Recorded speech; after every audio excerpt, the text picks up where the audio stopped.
Good evening বন্ধুরা, তোমরা সবাই কেমন আছো? আশা করি সবাই খুব ভালো আছো, সুস্থ আছো। দেখতেই পাচ্ছ আমি আর আমার হাজব্যান্ড পুরো রেডি হয়ে গেছি আর বেরিয়েও পড়েছি। কোথায় বেরোচ্ছি আর কিসের জন্য বেরোচ্ছি সেটা খুব তাড়াতাড়ি তোমরা জানতে পারবে। আজ হচ্ছে 25শে ডিসেম্বর, বড়দিন, যিশু খ্রিস্টের আজকের জন্মদিন। সেই জন্য আমরাও সেটা সেলিব্রেট করার জন্য বেরিয়ে পড়েছিলাম বাড়ি থেকে। আর সোজা চলে এসেছিলাম স্ট্যান্ডে যে গির্জা আছে সেখানে যিশু খ্রিস্টের বার্থডে খুব বড়োভাবে সেলিব্রেট করা হয়। আমাদের মতন আরও অনেকে আজকে চলে এসেছিল স্ট্যান্ডে। আর অন্য দিনের থেকে আজকের যেন ভিড়টা অত্যাধিক পরিমাণ ছিল। কোনো দিকেই কোনো রকম ফাঁকা কোনো অংশই ছিল না। সব জায়গায় মানুষজনের বেশ ভিড় ছিল আর ভালোও লাগছিল। বেশ অনেক দিন পর এইরম টাইমে কোথাও বাইরে বেরিয়েছি। লাস্ট অনেক দিন হয়ে গেছে কোথাও বেরোনোই হয়নি। কিছুটা দূর এসে দেখলাম গির্জায় ঢোকার জন্য বেশ লম্বা লাইন আছে। আমি আর আমার হাজব্যান্ডও দুজনে সেই লাইনে দাঁড়িয়ে পড়লাম। একদম শেষে লাইনটা বেশ লম্বা ছিল। লাইন দিয়ে যখন সামনের দিকে এলাম তখন দেখলাম যে কোনো রকম লাইনের দরকারই ছিল না। এখানটায় সামনের মুখে সবাই যে যার মতন ভেতরে ঢুকে যাচ্ছিল। আর আমাদের মতন অনেকেই বেকার এতক্ষণ ধরে একটা লাইন দিয়ে চলে এলাম। গির্জার সামনের দিকটা এসে কিছুক্ষণ ওয়েট করার পর দেখলাম গির্জা খুব সুন্দরভাবে লাইটের কাজ করেছে। আর বিভিন্ন টাইমে বিভিন্ন সময়ের মধ্যে আলোর রূপটাও চেঞ্জ হচ্ছে। আলোর রঙের মধ্যে নানা রকম রঙের ছটা দেখা যাচ্ছে, কখনো পিঙ্ক, কখনো ইয়েলো, গ্রিন, নানা রকম লাইটে বেশ ভালো লাগছিল গির্জার ডেকোরেশনটা। কিছুক্ষণ দাঁড়ানোর পর তারপর ভিড়টা ঠেলে কিছুটা সামনের দিকে এলাম। আর গেটটাও সামনের দিকে খুলে দিয়েছিল। প্রথমে ভেবেছিলাম হয়তো এখান থেকে গির্জার মধ্যে ঢুকতে পারবো, কিন্তু এখান থেকে বেরোনোর পর কিছুটা যাওয়ার পর দেখলাম আবার একটা জায়গায় লাইনে দাঁড়াতে হয়েছিল। সেখানে দাঁড়িয়ে কিছুক্ষণ ওয়েট করে তারপরেই আমরা গির্জার ভিতরে ঢুকবো। আমরা মানুষটা বড়ই অদ্ভুত, কোনো রকম অকেশন কখনোই ছাড়ি না। সেটা হিন্দু, মুসলিম, শিখ, খ্রিস্টান, যে কোনো ধর্মেরই অনুষ্ঠান হোক না কেন, মানুষ উৎসব পেলে সমস্ত কিছুই ভুলে যায় আর উৎসবে অংশগ্রহণ করতেও ছাড়ে না। অনেকক্ষণ দাঁড়িয়ে থাকার পর কিছুক্ষণের মধ্যেই আমাদের লাইনটাও সামনের দিকে ছাড়লো। প্রথমে লাইন এখানেও দিলেও সেই একসঙ্গেই সবাই মিলে ঢোকা হয়েছিল। গির্জার মেন গেট থেকে ঢুকে সবাই সবার মতন ফটো তুলতে ব্যস্ত হয়ে গেছিল। কেউ ফটো তুলছে, কেউ ভিডিও তুলছিল। নানা রকমভাবে সবাই এই মুহূর্তটা নিজের ফোনের মধ্যে ক্যাপচার করতে শুরু করে দিয়েছিল। তাদের মধ্যে আমিও একজন। আমিও আমার ফোনের মধ্যে সমস্ত কিছু মেমোরি ক্যাপচার করা শুরু করে দিয়েছিলাম, যাতে সমস্ত কিছু তোমাদের সঙ্গে শেয়ার করতে পারি আর আমার কাছেও এগুলো চিরস্মৃতি হিসাবে থেকে যেতে পারে। কিছুটা সামনের দিকে এসে দেখলাম এখানে যিশু খ্রিস্টের জন্মের প্রত্যেকটা মুহূর্ত সুন্দরভাবে ক্যাপচার করা ছিল। নানা রকম মূর্তি দিয়ে সুন্দরভাবে ডেকোরেশন করা। ওখানে দেখে তারপর কিছু ফটো তুলে সামনের দিকে এগোচ্ছি, তখনই দেখলাম একজন এখানে ক্যালেন্ডার বিক্রি করছিল। কিছুক্ষণের মধ্যেই আমার হাজব্যান্ডকে আর খুঁজে পাইনি। তারপরে দেখলাম ও ওখানে ক্যালেন্ডার কিনতে গেছিল। ও একটা ক্যালেন্ডার কিনে নেওয়ার পর তারপর আমরা সামনের দিকে দাঁড়িয়েছিলাম। আজকে যেহেতু অনেকটাই ভিড় ছিল তাই কিছুটা গ্যাপেই মানুষকে প্রবেশ করাচ্ছিল। ভেতরে এসে দেখলাম খুব সুন্দরভাবে ডেকোরেশন করা আছে চারিদিকটা। গির্জায় আসলে বেশ মনটা একটু শান্তিই পায়। এখানে শান্তশিষ্ট পরিবেশ, কোনো রকম আওয়াজ বা কোনো রকম কিছুই থাকে না। আর এই বেঞ্চগুলো দেখলে এই বেঞ্চগুলোতে বসে যিশু খ্রিস্টের কাছে যে যার প্রেগুলো শুরু করে। তো যাই হোক, সামনের দিকে কিছুটা আসার পর দেখলাম মাদার টেরিজার একটা মূর্তি। তারপর একদম সামনে চলে এলাম যিশু খ্রিস্টের মূর্তির কাছে। এখানেও দেখলাম বেশ খুব সুন্দরভাবে সাজিয়ে গুছিয়ে রাখা আছে।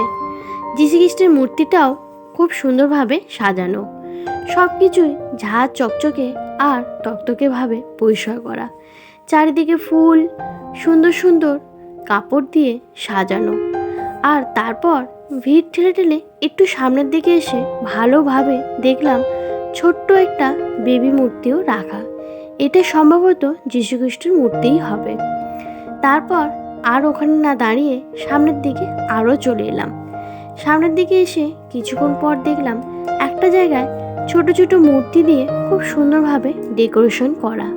ক্রমশ তার কাছে গিয়ে দেখলাম সেখানেও যীশুখ্রিস্টের জন্ম নিয়ে সমস্ত কিছু করা আছে। আজকে যেহেতু যীশুখ্রিস্টের জন্মদিন, তাই সমস্ত কিছু যীশুখ্রিস্টের জন্মদিন নিয়ে করা ছিল। নানা রকম ছোট মূর্তি দিয়ে খুব সুন্দরভাবে ডেকোরেশন আর সাজিয়ে গুছিয়ে ব্যাপারটা আমাদের বোঝানো হয়েছে। এখান থেকে তারপর চললাম মেলার দিকে। আজকে আমরা যেহেতু অনেকটা তাড়াতাড়ি চলে এসেছিলাম, তাই একটু কম ভিড়ই পেয়েছিলাম। যখন চার্চ থেকে বাইরে বেরিয়েছি তখন ভিড়টা আরও বেশি ছিল। ভিড় ঠেলে ঠেলে সামনের দিকে এগোতে দেখলাম আমরা যে লাইনটা টেনে এসেছিলাম সেই লাইনটাও বেশ অনেকটাই ছিল। আস্তে আস্তে সামনের দিকে এসে একদম স্ট্যান্ডের মুখটাই চলে এলাম। স্ট্যান্ডের মুখটায় এসে তখন যেন একটু আলোটা কম কম লাগছিল চারিদিকটা। আমরা অন্যদিন যেদিকে যাই সেদিকে আর যাইনি, তার ঠিক অপোজিটেই আজকে চলেছিলাম। কারণ বরাবর একদিকে গিয়ে বেশ ভালো লাগে, কিন্তু একটু অন্যদিকে কেমন কি আছে সেটাও তোমাদের সঙ্গে শেয়ার করাটা দরকার। কিছুটা এগিয়ে এসে একটা জায়গায় বসার সিট পেয়েছিলাম। সেখানে বসিয়ে দেখলাম বাচ্চারা প্লেগ্রাউন্ডে খেলছিল। নানা রকম বাচ্চাদের খেলনার জন্য নানা রকম সামগ্রী এখানে করাই ছিল। অনেকে দাঁড়িয়ে দাঁড়িয়ে এসে তারপর সিঁড়ি চড়ছিল, আর সিঁড়িতে চড়ার জন্য সেই লাইন। যেখানেই মানুষ যাক না কেন সব জায়গাতেই একটা লাইন যেন বাধ্যতামূলক এখন হয়ে গেছে। অনেকক্ষণ এক জায়গায় বসে থাকার ফলে পাটাও একটু যেন ব্যথা ব্যথা করছিল। অ্যাকচুয়ালি ব্যথা নয়, মনে হচ্ছিল একটা জায়গায় ঘুরতে এসে এমনি বসে থাকার তা মানে হয় না। তার থেকে যদি একটু সামনের দিকে ঘুরে ঘুরে দেখা যায় তাহলে অনেক কিছুই দেখা যায়। সামনের দিকে এসে দেখলাম নানা রকম বাচ্চাদের খেলনা, বড়দের সাজগোজের জিনিস আর খাবারের দোকান। চারিদিকটা যেন ভর্তিই হয়ে আছে। ঠিক যেমন জগদ্ধাত্রী পুজোর সময় ভিড়টা হয়, আজ 25শে ডিসেম্বরেও সেম ভিড়টাই হয়েছিল। আমি বারণ করা সত্ত্বেও আমার হাজব্যান্ড আমাকে আজকে এই ক্রিসমাস টুপিটা কিনে দিয়েছিল।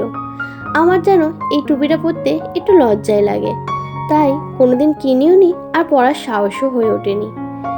আমরা কিছু ফটো তুলে তারপর চলে এলাম ঘুগনি খাওয়ার জন্য। ঘুগনি খেয়ে তারপর বাড়ি যাওয়ার পালা, তাই সামনের দিকে হেঁটে হেঁটে যাচ্ছিলাম। বাড়ি যাওয়ার আগে একবার শাশুড়ি মায়ের সঙ্গে দেখা করতে যাবো, তাই জন্য ওনার অত্যাধিক পছন্দের চীনাবাদাম কাঠখোলায় ভাজা যেটা সেটা নিয়ে যাব। তাই জন্য চলে এলাম বাদাম নেওয়ার জন্য। এখানে বাদাম নিয়ে তারপর একদম সোজা ওনার কাছে চলে যাব। বাদামটা বেশ ভালো লাগলো খেতে। বাদাম নেওয়া হয়ে গেলে তারপর আমি হেঁটে চললাম আর আমার হাজব্যান্ড গাড়ি নিতে চললো। দুজনে মিলেই হাঁটতে হাঁটতে চললাম গাড়িটা নিতে। তারপর কিছুক্ষণ আমি দাঁড়ানোর পর ও গাড়ি নিয়ে আসতে তারপর আমরা চললাম শাশুড়ি মায়ের সঙ্গে দেখা করার জন্য। সামনের দিকে গাড়ি নিয়ে আসার পর বেশ ভালোই ভিড়টা চোখে পড়লো, আর এই ভিড় ঠেলতে ঠেলতে গাড়ি নিয়ে যাওয়া খুবই অসুবিধা হচ্ছিল। তাই জন্য ভিডিও করতেও বেশ অসুবিধা হচ্ছিল, কিন্তু তাও আমি ফোনটা অন্য সাইডে ভালো করে ধরে তারপরেই ভিডিও করতে করতে যাচ্ছিলাম। অ্যাকচুয়ালি শুধু যে তোমাদের সঙ্গে শেয়ার করা তা নয়, প্রত্যেকটা মুহূর্ত আমার কাছেও মেমোরেবলভাবে থাকবে। কারণ এই যে আজকের দিনটা, এটা কিন্তু কালকে আর কোনোভাবেই ফেরত আসবে না। সামনের দিকে আমরা কোনো রকম রাস্তা খালি না পেয়ে তারপর ভেতর দিয়ে যাওয়ার চেষ্টা করলাম, আর তার মধ্যে দেখলাম ভালোই জ্যাম ছিল। ওনার সঙ্গে দেখা করে তারপর বাদামটা দিয়ে আমরা বাড়ির দিকে রওনা দিয়েছিলাম। আর বন্ধুরা, আজকে আমার ব্লগটা আমি এখানেই শেষ করছি। আশা করি আজকে ব্লগটা তোমাদের সবাই ভালো লাগবে। আর ব্লগটা ভালো লাগলে প্লিজ আমার চ্যানেলটা লাইক, কমেন্ট, সাবস্ক্রাইব করে আমার পাশে থেকো। আগামীকাল খুব তাড়াতাড়ি অন্য কোনো ব্লগে অন্য কোনোভাবে তোমাদের সঙ্গে দেখা হচ্ছে। ততক্ষণ আমার চ্যানেল আর আমার পাশে তোমরা এইভাবেই থেকো আর আমাকে অনেক অনেক ভালোবাসা দিও। এতটা রাস্তা চলে এলাম, এক ফোঁটাও ঠান্ডা লাগেনি, কিন্তু আমাদের বাড়ির রাস্তায় বেশ ঠান্ডা ছিল। আর এই ঠান্ডাতে গাড়ি চালানো আর গাড়িতে বসা দুটোই ভীষণই অসুবিধার হয়ে যায়।